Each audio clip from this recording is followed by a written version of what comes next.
Exposición de Economía, Finanzas e Inversiones. La verdad es que estamos muy contentos de estar nuevamente aquí desarrollando este encuentro. Como habrán podido ver en nuestro video de presentación, van a haber varios seminarios, varios foros, varios encuentros durante el día de hoy y también durante el día de mañana, así que los invitamos a quedarse no solo en este seminario de Real Estate, sino a continuación en el panel de agro que vamos a tener, después un coffee y después a partir de ahí también continuaremos con el resto de los seminarios sectoriales. A continuación los voy a dejar con Carla Quiroga. Carla, como todos ustedes saben, es editora jefa de nuestras.com, de apertura.com, de infotechnology.com. Ella va a estar moderando el panel de Real Estate y también otro de los paneles que, como les decía, vamos a tener durante el día de hoy y durante el día de mañana. Gracias nuevamente y lo dejo con Carla. Hola, muy buenos días. Muchas gracias por acompañarnos. Vamos a arrancar un poco este seminario hablando de un tema, uno de los sectores que más apasionamiento genera en los lectores de nuestros medios, que es el real estate. ¿Es o no momento de invertir en ladrillos? Sabemos que el sector está pasando por un momento complicado y acá estamos con 4 especialistas a quienes les vamos a preguntar qué es lo que tenemos que tener en cuenta a la hora de definir, poner nuestros pesos en propiedades. ¿Es momento o no de mudarte? ¿Cuánto podés ganar mudándote en este momento? ¿Qué es lo que tenés que mirar? Son todas dudas que vamos a evacuar a lo largo de esta mañana. Para eso convocamos a 4 especialistas. Miguel Ángel Camps, presidente de Argencons. Miguel tiene más de 30 años en el sector, es el creador de la marca Cartier. También está Mateo Salinas, gerente general de IDICO. IDICO es una desarrolladora que se hizo famoso por permitirle a la clase media acceder a productos inmobiliarios. También estamos con Germán Feigenbaum. Germán lidera Cushman. Cushman es una compañía de servicios inmobiliarios con mucho expertise en oficinas, entre otras cosas. Y con José Rosados, presidente de Reporte Inmobiliario, una consultora especializada en el sector que tiene el timing perfecto, permanente, relevando a cada minuto, casi día a día, lo que está pasando en el mercado. Muchas gracias y bienvenidos. Bueno, la idea es charlar un poco relajadamente y dar los tips claros sobre qué es lo que hay que tener en cuenta a la hora hoy de invertir en ladrillos. ¿Cómo están viendo el sector? La semana pasada se dieron a conocer los números de escrituras, cayeron más del 55% en el último año. ¿Es un dato para preocuparnos? ¿Hay que mudarse? ¿No hay que mudarse, Miguel? Sí, el micrófono. Yo diría que el mercado cambia día a día. José es el que más lo sigue de cerca. Nosotros lo registramos en cada nuevo lanzamiento de un proyecto donde convocamos inversores. En este momento no estamos convocando inversores para ningún nuevo proyecto. Tenemos algunos en preparación. Los que tenemos ya están totalmente suscriptos. Y lo que sí creo nos tenemos que preparar para un futuro que esperamos que sea próximo y que las circunstancias cambien, den posibilidades de acceso a la vivienda, que aparezca el crédito, etc. Digamos que quizás José les pueda dar un panorama más actual de... José, ¿qué dicen tus relevamientos? La caída del mercado ha sido muy profunda. El mercado no solo viene cayendo en el último año, sino que lo viene haciendo ininterrumpidamente desde diciembre del 2011, en la etapa posterior de la aplicación del cepo. Y también lo importante de las cifras es sacar la información a partir de las cifras. Y la información que nos da el mercado y que nos dan estas cifras de escrituraciones es que hay una profunda caída en los niveles de actividad, pero concretamente porque no hay un acuerdo hoy de precio. El problema está en eso. Entonces, ante esa situación, el mercado está ajustando por cantidad y no por precio. Y la verdad es que es difícil pensar también que en el corto plazo pueda darse el ajuste que hoy es pretendido por la demanda como para que realmente se pueda redinamizar el sector a partir de precio. Tal vez justamente, como dijo Miguel, el camino, la solución hay que buscarla por otro lado y no por pretender que haya un ajuste muy profundo que se pueda dar en el corto plazo en precios y siempre pensando en precios en moneda dura, ¿no? En cómo mide el sector, que es en dólares. Mateo, ¿cuál es tu percepción? Me encantaría, y creo que lo que todos estamos queriendo escuchar es lo peor ya pasó. A partir de ahora viene todo para adelante, los que sobrevivimos esta crisis tenemos para sacar frutos. Y creo que algo de eso hay, pero coincido con lo que dijeron recién, no creo que eso se dé inmediatamente. Yo tenía la esperanza de que por ahí estemos en este primer semestre con una reactivación más fuerte. Creo que no. Creo que la verdad que la gente sigue teniendo una incertidumbre salario, si puede meterse en una cuota o no meterse en una cuota, incertidumbre gobierno como para lanzarse con todo a la inversión. Creo que la reactivación se va a dar más llegando a fin de año y más despacio, pero que claramente tendría que ser un periodo de empezamos a salir. Nosotros venimos hablando hace por ahí un par de años con esta esperanza, se acabó. Creo que en el 2015 todavía no, por ahí al final, esa es mi visión. Germán, ¿cuál es tu percepción en oficinas? ¿Está pasando lo mismo? Sí, yo quisiera hacer una comparación entre algunas cosas que dijeron del mercado residencial y de oficinas. En residencial me parece muy importante lo que dijeron Miguel y José. Miguel, en lo relativo a falta de políticas de crédito, políticas de acceso a la vivienda, que hace que los usuarios finales no tengan herramientas para poder comprar su unidad. Y José, con respecto al desfasaje de precios que se da desde el cepo cambiario, donde los compradores piensan en dólar oficial y los vendedores piensan en dólar paralelo. En ese contexto se ve difícil una reactivación rápida, por las razones que mencionaron, cosa que a mí particularmente no me preocupa porque me parece que real estate es un negocio de largo plazo. Entonces, la cuestión es que existan bases sólidas para poder remediar esta situación y volver a niveles de actividad, por lo menos como antes. Si comparamos estos precios, este nivel de precios, pensemos que si tomamos la serie histórica corregida por inflación, las viviendas hoy están en un nivel más o menos 15% por debajo del pico histórico, que es el año 78. O sea, están en un nivel relativamente alto. Si tomamos estos precios de la vivienda en relación a los precios de las oficinas, vemos que las oficinas están un poco más baratas, porque uno puede, por el valor que compra una muy buena vivienda, compra una excelente oficina. ¿Sí? Para hacer una comparación de alguna manera. ¿Y de qué inversión aproximada estamos hablando? Digo, para hacer una comparación, uno puede comprar una vivienda bastante buena, sin ser una vivienda de lujo, por $3.500 por metro cuadrado, y a ese valor puede acceder a una excelente oficina. Claro que con un ticket más alto, porque son más metros cuadrados y entonces es una inversión un poco más grande. Y por otro lado, si comparamos las oficinas, sobre todo las clase A, con otros países de la región, con Chile, con San Pablo, con México, con Bogotá, son precios más bajos los que vemos en Buenos Aires en relación a esas economías, cuando no habría mucha razón para que haya precios mucho más bajos. Por lo cual creo que en oficinas estamos un poco más acomodados en precios y hay un poco más de trayectoria hacia arriba, pero todo eso depende de que la economía alcance un nivel de actividad un poco más interesante. ¿Y cuál es la relación en cada uno de los segmentos entre precio y rentabilidad? Hoy compro una unidad y la destino a alquiler. ¿Es negocio? ¿Y qué pasa en oficinas? ¿Qué pasa en residencial? Empiezo con oficinas y después lo paso yo para residencial. En oficinas lo que sucede es que la rentabilidad histórica en clase A era alrededor del 9% antes Clase A estamos hablando de oficinas. Catalinas, Plaza Roma, Puerto Madero, el Corredor Libertador, etc. Pero alrededor del 9, 9,5, 10, 8,75, andaba por ahí, una rentabilidad interesante. Digo, en el año 2011, no estoy hablando de 2010. Y ahora lo que sucede es que los precios están valuados en dólar paralelo, en dólar blue, pero las rentas están valuadas en dólar oficial. Entonces esas rentas han bajado a valores del 5 al 6%. Lo vemos como algo circunstancial que en algún momento se tiene que corregir. ¿Y qué está pasando en el segmento residencial? ¿Es negocio hoy destinar una propiedad a alquiler? La verdad que no se puede decir que sea justamente una renta especulativa, ¿no? Una renta que enriquezca al propietario. Históricamente las rentas, o cuando uno tenía que evaluar a partir de rentabilidad, de una capitalización, se tomaba el 1%.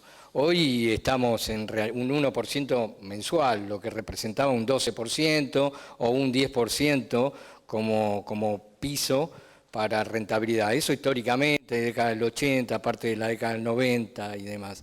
Luego las rentas, en términos generales en la residencial, se redujeron a partir del 2002 al 6% aproximadamente, y actualmente a partir también del desfasaje que hay entre valuaciones de venta en dólares y en general dólares físicos, y dólar físico que se acerca, si hay que reemplazarlo por moneda nacional, más al dólar blue que al dólar oficial.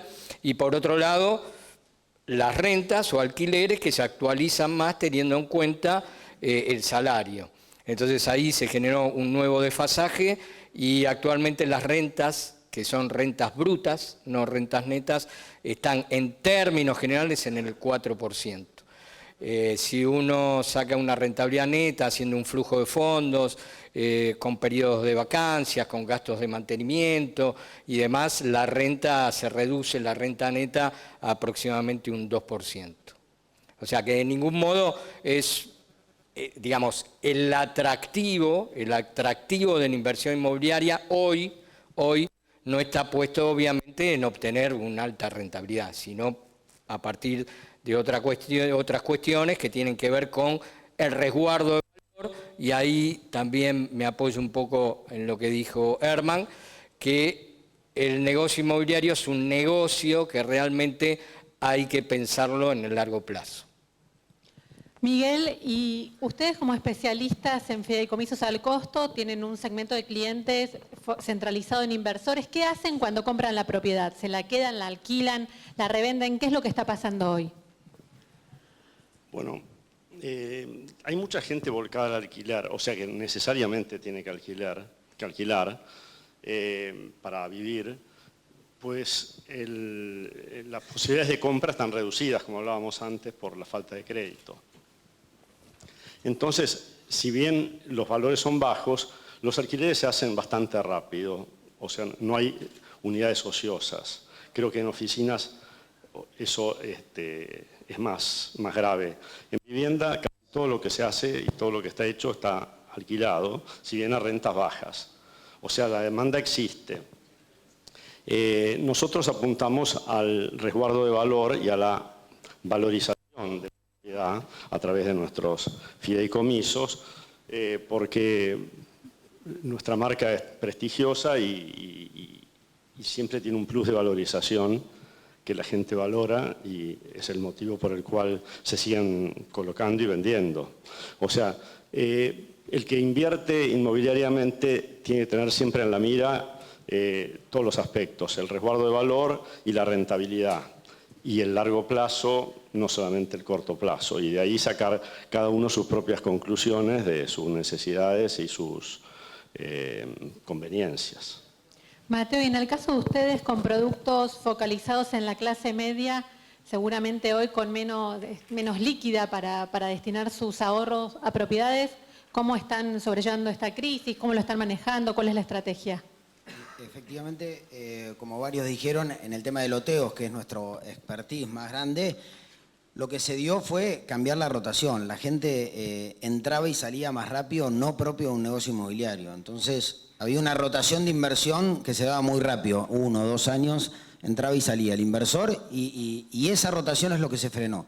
Quizás la rentabilidad puntual, si uno la mide en este año, es mala, pero en el mediano o largo plazo se va a defender, no tengo ninguna duda de eso, y esa rentabilidad no está en jaque. Lo que está en jaque fue lo que durante muchos años fue un motor de nuestro negocio, que era la alta rotación. La gente compraba un lote y lo vendía como si fuesen, no digo caramelos, pero como si fuesen...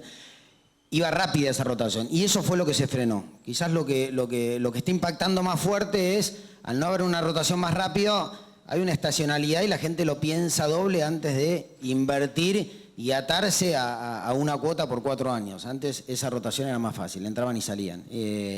Entonces, creo que la rentabilidad sí está en jaque. Creo que en el mediano plazo, como todos dijeron acá, el negocio inmobiliario se recupera, no tenemos ninguna duda al respecto, pero esa rotación sí, es un problema que estamos atacando hoy, y que la idea que estamos haciendo desde IDICO es crear todo un modelo interactivo para el mercado secundario, ¿no? Es afianzar toda todo el mercado secundario de la colocación de las unidades que tenemos en cartera o que tienen los inversores, no nosotros en cartera. Entonces, darle agilidad a todo ese mercado inmobiliario, estamos creando toda una página de e-commerce online donde la gente puede entrar, valuar su activo y hacer una operación parecida a lo que es Mercado Libre en el mercado de Internet. Entonces, estamos tratando de darle herramientas para que la gente pueda rotar más rápido. Eso es un poco la idea.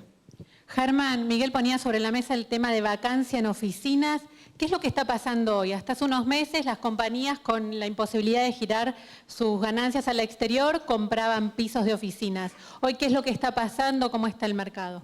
Bueno, son dos temas diferentes. Por un lado, en vacancia, cuántas oficinas están vacías, puestas en alquiler, pero que no se alquilan. La vacancia ha subido levemente, pero Buenos Aires tiene muy pocas oficinas. Buenos Aires, para el tamaño de la economía que tiene un mercado estructuralmente subofertado. Esto es un aviso para los inversores, porque realmente hay una oportunidad importante de largo plazo. Lo que está pasando es que no se vacían mucho, porque realmente no hay mucho espacio para que se vacíen, pero lo que detectamos es vacancia de largo plazo, es decir, metros que entran al mercado, pero que no se alquilan por 6 meses o más. Y esto hace que los precios, lentamente, los precios de alquiler se depriman. ¿En qué niveles? ¿Cuánto No cayeron? mucho. Depende, y la verdad que es muy susceptible al submercado. 5, un 10%, dependiendo del mercado. ¿Como que cada negociación es un mundo? Cada negociación es un mundo.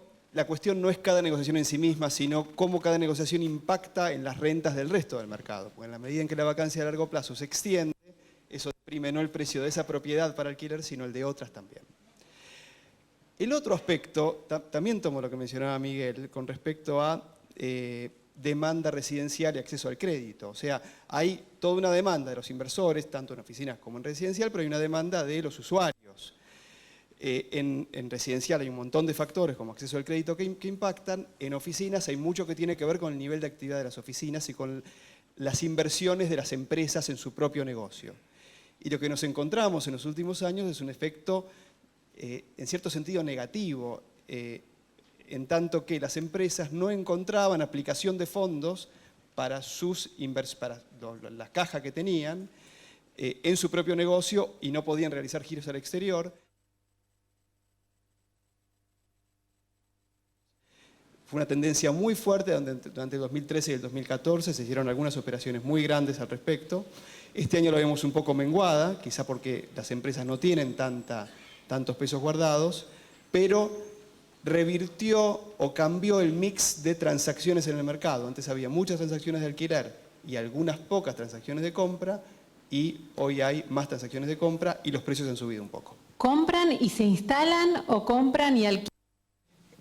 La gran mayoría de las empresas cuyo negocio no es el real estate o la inversión inmobiliaria, compran propiedades que en algún momento puedan ocupar, ahora o más adelante. José, si tuvieras que aconsejar a alguien que decide hoy mudarse, ¿es el momento, no es el momento para, por ejemplo, ampliarse en un ambiente más? ¿Y qué es lo que tiene que tener en cuenta? Yo creo que sí, porque aquel que decide mudarse, lo que está buscando es mayor comodidad, mayor calidad de vida.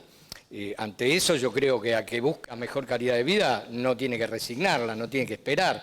Lo que va a tener que mirar justamente qué es el saldo que tiene que poner. Entonces, que vea más eso que no en cuanto va a vender él su propiedad, como para tratar de sacar el máximo provecho a eso, sino que ver cuál es el saldo que le permite pegar ese salto. Obviamente está ligado en tratar de defender los propios intereses, pero no trabarse tampoco en esa situación de pretender el último precio, el máximo precio, y justamente fijarse en ese objetivo, que es el recambio, el mejorar su calidad de vida, y bueno, en ese saldo de precio que tiene que poner. Obviamente tendrá que ver producto, calidad, en el caso, por ejemplo, no creo que sea para alguien que va a buscar un recambio, pero aquel que tenga que invertir en emprendimientos desde el pozo, yo creo, o que busque invertir en emprendimientos desde el pozo, yo creo que hoy por hoy, y digamos, un poco apoyándome también en lo que dijo Mateo, hoy no es el momento de buscar rápidamente revalorización, entrar y salir, sino justamente hoy poner el foco en quién va a usar finalmente ese producto y en la calidad que tenga ese producto para que lo pueda usar adecuadamente aquel usuario final al que va a ir destinado. Así no sea obviamente la persona que hoy está invirtiendo y luego lo vuelque a la renta. Así que es un mercado selectivo, es un mercado que hay que mirarlo, pero es un mercado que tiene oportunidades y que bueno, es un mercado que seguramente cuando las condiciones se den va a volver. Hay fondos retenidos, hay plata retenida que hoy está yendo a otro lado y que seguramente yo no creo tampoco que durante este año podamos albergar muchas esperanzas, pero sí supongo que hacia mediados del año que viene se va a poder esperar una reactivación. Miguel, ¿cuál es la diferencia que logra hoy quien invierte en un proyecto a través del fideicomiso al costo durante el transcurso de obra y cuál era la diferencia que lograba hace unos años atrás? ¿Cómo cambió eso? Bueno, ese cambio fue muy importante. Obviamente, durante el transcurso de esta década sin calificativos, cambió muchísimo porque al principio los costos eran bajos y los valores de venta tenían una gran diferencia, así que la inversión en desarrollos al costo era un gran negocio. Cada vez más se fueron achicando los márgenes y hoy solamente cuando hay productos especiales, en lugares especiales, esa diferencia se sigue verificando, pero de menor tamaño. Yo creo que, si me permitís, desde la Asociación de Empresarios de la Vivienda nosotros estamos apuntando al mediano plazo y tratando de conectarnos con autoridades futuras o candidatos en busca de condiciones para todo el sector para mejorar las posibilidades de inversión y de acceso a la vivienda. Y creo que ahí va a haber un cambio de tendencia hacia vivienda más de tipo familiar que lo que se viene registrando hasta ahora, que son generalmente unidades más chicas, para inversor, digamos, es otro tipo de producto. Creo que el mercado se va a ampliar enormemente si se dan las condiciones y con la aparición del crédito, la estabilidad, el aumento de inversión, y esto creo que va a ser un círculo virtuoso muy importante que de alguna manera hay que guiar para que fluya hacia el lado correcto. Simplemente quería sembrar ese aspecto positivo del momento, de la realidad de hoy. El tema de los monoambientes es un problema hoy, ¿no? Para el sector hay como una sobreoferta de ese tipo de unidades, Mateo. Sí, efectivamente coincido con lo que dijo Miguel. Creo que lo primero que se va a reactivar es el traspaso del monoambiente a un ambiente más familiar. La gente llegó al monoambiente porque es hasta donde pudo llegar y lo primero que va a trasladarse es pasar a un ambiente más cómodo para su familia, ¿no? Nosotros que vendemos suscribimos lotes, que es la unidad del monoambiente más chico, porque el que quiere inversión de departamentos empieza por $200.000 y termina en 20.000, que son los lotes nuestros. Creo que también ese proceso sufrió de los lotes de 1.000 metros a los lotes de 600 y creo que va a haber un reacomodo en ese sentido. La clase media trabajadora y el joven profesional no tenía otra realidad que mudarse y apretarse en un monoambiente, el que tenía la necesidad, porque no llegaba a otra cosa. Creo que lo primero que se va a empezar a trasladar y este año es esa mudanza hacia una comodidad familiar un poco mejor, sin ir al extremo. Creo que es la primera transición que se va a dar. Hay muchísimo tema para hablar. En minutos está con nosotros el panel de agro, después del anuncio que hizo ayer la presidenta, sin duda va a estar muy caliente ese panel. Germán, hablando de oficinas, ¿cuáles son las zonas más rentables? ¿Cuáles son las zonas que están surgiendo? ¿Dónde compro hoy barato y en un par de años logro un buen negocio? A mí el último, yo siempre fui, siempre no, pero durante muchos años fui bastante poco optimista con el corredor Panamericana. La verdad que no creía, lo veía como un mercado suburbano, que para florecer tenía que tener algunas condiciones que no le veía, condiciones de accesibilidad, de transporte público, de servicios que no le veía, y me equivoqué rotundamente. Realmente la demanda más grande hoy de las empresas está en el corredor Panamericana. Yo particularmente soy más optimista todavía sobre la zona del Shopping Dot y donde está Philips. Creo que es una zona con unas características muy excepcionales que rara vez se ven en una ciudad y creo que es muy especial. El corredor Libertador dentro del área de Capital, sobre todo, creo que está esperando algunos desarrollos que lo van a cambiar radicalmente, muy especialmente el edificio de la esquina de Manuela Pedraza y Libertador, que creo que va a cambiar el mercado de oficinas. Y por último, digo dos cosas más. La primera es, hay que mirar Parque Patricios, porque Parque Patricios no es lo mismo que era hace 3 años o hace 5 años, y hoy tiene los niveles de rentabilidad más altos de oficinas de la Ciudad de Buenos Aires. ¿De qué niveles estamos hablando? Digamos, hoy en Parque Patricios, en zonas que no son tan caras desde el punto de vista inmobiliario, hay rentas similares a las que hay en el microcentro, por ejemplo. Entonces es una primera cosa. Y la segunda cosa es que yo creo que el microcentro en algún momento, con alguna administración porteña, se va a tener que reinventar. Hoy el microcentro está muy venido a menos, obsoleto, y si uno ve los procesos de todas las ciudades del mundo, esas zonas se reinventan cada tanto, y si eso sucede, ese mercado va a cambiar. José, ¿cómo ves vos Parque Patricios para el mercado residencial? ¿Hay potencial? Mira, Parque Patricios es un barrio que tenía muchísimo potencial ya antes de que se impusiera esta legislación del distrito tecnológico. O sea, ¿por qué? Potencial desde el punto de vista de vacancia de terrenos, desde el punto de vista de localización, muy cerca del centro, muy buena accesibilidad, con muy buenos medios de transporte, ya con infraestructura. Yo creo que esto vino a sumar el hecho del distrito tecnológico y justamente creo que a partir de que se afiance el distrito tecnológico, a partir también de que empiecen a ocuparse, por ejemplo, el caso de ayer, a partir del gobierno de la ciudad, el edificio Foster, OSDE va a mudar sus oficinas también a Parque Patricios, o sea, todo eso va a llevar mucha población, mucha gente que tiene que ir a trabajar, con eso se genera también la sinergia para actividades comerciales y también para explotar lo residencial.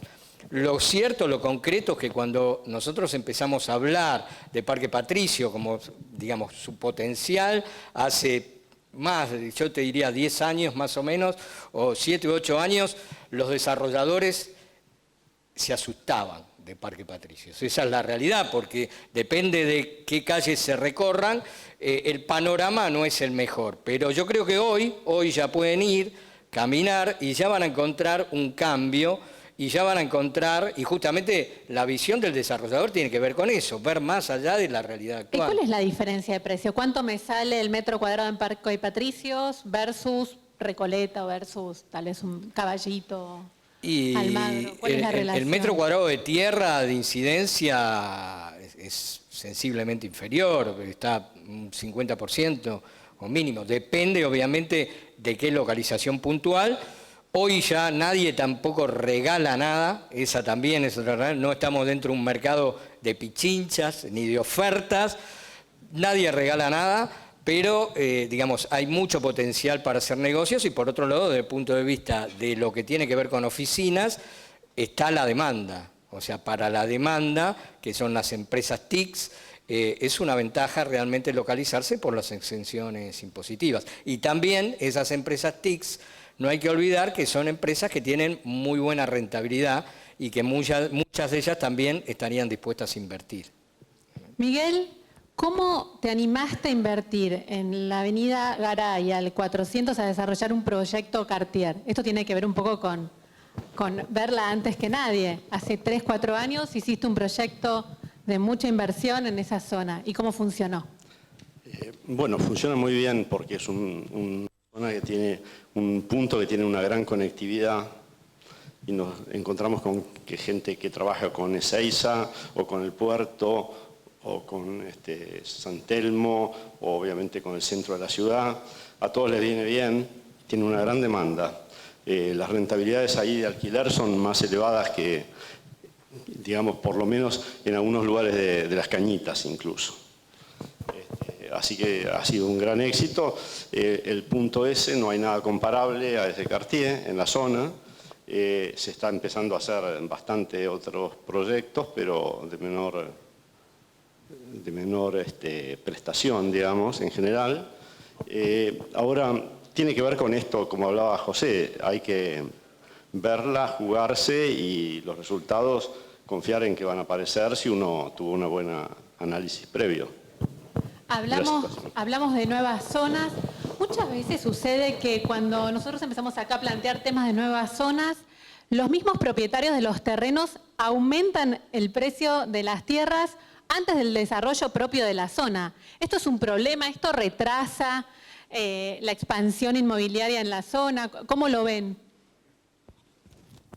Y sí, la verdad que es un problema porque ya está tratando de obtener una plusvalía sobre algo que todavía no se dio. ¿Y se retrasa? Entonces tiene que sumarse a que esa plusvalía se pueda obtener en un futuro. Entonces creo que hay que hacer ver justamente eso a los propietarios, cosa que no es fácil porque en general los dueños de los terrenos, hablo en general, es gente que por ahí familias además que no tienen demasiados apremios, no tienen por qué vender, pueden llegar a esperar y justamente tampoco hay una legislación o los incentivos suficientes como para que se desprendan en determinado momento de esos terrenos para poder ser reconvertidos en otros inmuebles. ¿Eso también pasa en oficinas, Germán? Sí, pasa en general en el mercado de tierra. Me parece que una cosa que ha pasado en general en nuestro mercado es que en los últimos años, a raíz de cuestiones que tienen que ver con la política económica, con la coyuntura política y con las políticas de fomento de acceso a la vivienda, muy en particular, ha habido una prevalencia de inversores sobre usuarios finales en el mercado, en general en los mercados inmobiliarios. Y nuevamente, si uno mira, por ejemplo, la cantidad de sueldos promedio necesarios para comprar una vivienda hoy comparado a los promedios históricos, estamos en un nivel mucho más alto. Entonces, eso hace que la tierra, muy particularmente la tierra, tome un valor transaccional relativo a una inversión inmobiliaria y no al poder adquisitivo del que efectivamente la va a comprar. Y eso adquiere un carácter especulativo que hace difícil que se hagan los proyectos o que se tomen valores que sean razonables. A mí me parece que en la medida en que el mercado sea más natural en el sentido de que haya un mayor acceso al crédito, mayor acceso a la vivienda y una mayor cantidad de usuarios finales que compren, mayor usuarios finales que alquilen oficinas y que no tengan que comprar porque les sobran pesos, etcétera, esas situaciones se deberían regularizar. Mateo, y digamos en las afueras de Capital Federal, ¿vos estás visualizando alguna zona con potencial de desarrollo? Creo que, contesto al anterior, la única solución es sumarlos en el proyecto e incluirlos, porque realmente si no se hace difícil. Nosotros vemos que para el futuro inmediato posicionar nuevas zonas de cero no va a ser lo más fácil. Nosotros creemos que la gran oportunidad está en aquellas zonas que vienen peleando por posicionamiento o que acaban de llegar a un posicionamiento interesante, no sé, Canning, San Sebastián, Pilar, Escobar. Hay millones de zonas que vienen peleando su posicionamiento y su lugar y que están llegando o llegaron hace rato y que son las que van a explotar más rápido. Nuevas zonas, me parece que todavía falta, hay una sobreoferta en estas zonas todavía existente que tiene que limpiarse antes de poder aparecer oportunidades en nuevas zonas completamente nuevas. Un poco por lo que decían recién, los dueños de la tierra no hay ninguna pichincha y entonces efectivamente no hay grandes oportunidades de precio o de costo para salir a posicionar nuevos mercados. Me parece que en la zona intermedia es lo que va a ocurrir en los próximos años, en estas zonas que nombré y que están posicionándose hace tiempo, ¿no? Hay una pregunta que tiene que ver con Parque Patricios. Preguntan si es cuello de botella similar a Caballito en servicios. El tema de servicios es un problema para Parque Patricios hoy. Y también extiendo a vos, Miguel, la pregunta por la ubicación que tiene el proyecto que ustedes desarrollaron, también que es una zona que no está del todo desarrollado. El tema servicios, ¿es un problema hoy en Parque Patricios? Mirá, hoy por hoy no. Hoy se viven circunstancias que digamos, que se están pasando en casi toda la ciudad, ¿no? El otro día hubo cortes puntuales en el Parque Patricios, que se habrán conocido a través de la prensa, ha venido Jujuy y demás, como hubo en toda la ciudad. No hay un colapso, digamos, por ahí como sí concretamente y más repetidamente hay en otras zonas. Ahora, sinceramente, yo tampoco sé ni puedo afirmar qué puede llegar a pasar con un aumento en cuanto a la edificabilidad, un aumento en la densidad de ocupación y demás. Obviamente entiendo que todo eso debería estar pensado, debería estar contemplado, ¿sí? O sea, pero tenemos que tener en cuenta que estamos viviendo con situaciones de crisis energéticas, calculo que viene la pregunta más que esto de servicios, que son comunes a casi toda la ciudad, a casi todas las localizaciones. ¿Tienen el dato del valor del metro cuadrado hoy con respecto a la media histórica medida en dólares? ¿Cómo está hoy? ¿Está ese dato? Bueno, puede dar Herman también, o sea, yo el que recuerdo, por ejemplo, concretamente hoy un metro cuadrado de un departamento usado en base a los relevamientos que hacemos nosotros, el último nos dio para la capital federal 1.718 dólares por metro. Son valores que están similares a los que fueron en febrero, esto lo medimos de febrero, en febrero del 2012, o sea, inmediatamente después del cepo. Son valores que son inferiores a los que hubo un poquito después, que después siguieron subiendo, y son algo inferiores a los que históricamente, decía Herman, fines de la década del 70, principios de la del 80. Yo acá sugiero mirar un trabajo muy interesante que hizo Juan José Cruces, que es profesor de la Universidad de Itela, que tiene una serie histórica de un departamento en zona norte, siempre igual, medidos del año 76, creo, quizá un poquito antes, 72, hasta la fecha.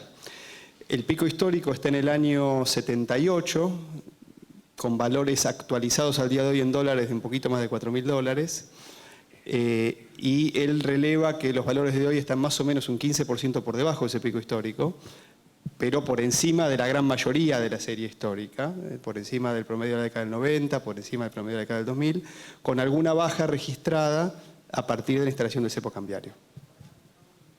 En los últimos años también hubo como una ola de inversores locales que fueron a invertir a Miami. ¿Ustedes cómo ven ese negocio? ¿Creen que hoy es preferible apostar al mercado local versus Miami? ¿Cómo lo ven? ¿Mateo o Miguel? Nosotros no hemos incursionado en Miami, pero más allá de ¿En algún momento significó una competencia para captar al consumidor, si vos al visitás inversor?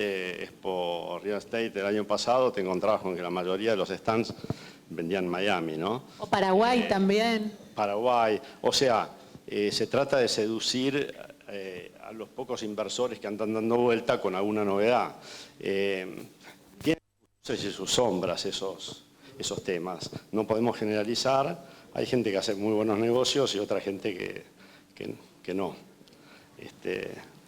Esa es.